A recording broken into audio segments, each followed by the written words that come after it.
Got much with Mr. Ureka.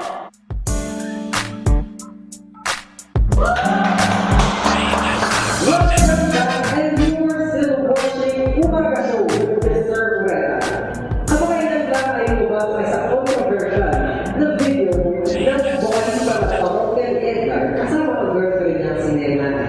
Matapos ang ilang buwan na pananahimik, makakapanayan natin na live na live. Please all welcome Mr. Chico Miranda. Bali Chico, kumusta? Okay lang. Thank you. So, kamusta ka naman matapos lumabas yung scandal ng girlfriend? Ayun, it was tough for me sa girlfriend ko.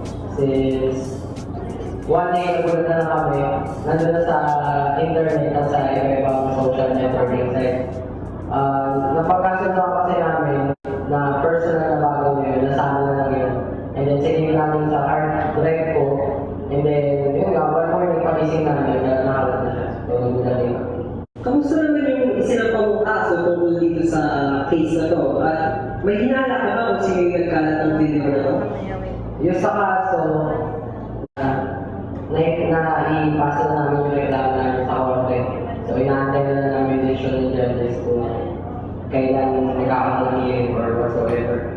And doon naman sa nagkalat, wala talaga kami idea. Tinanong ko si Nelly kung yung girlfriend ko kung baka siya yung nagkalat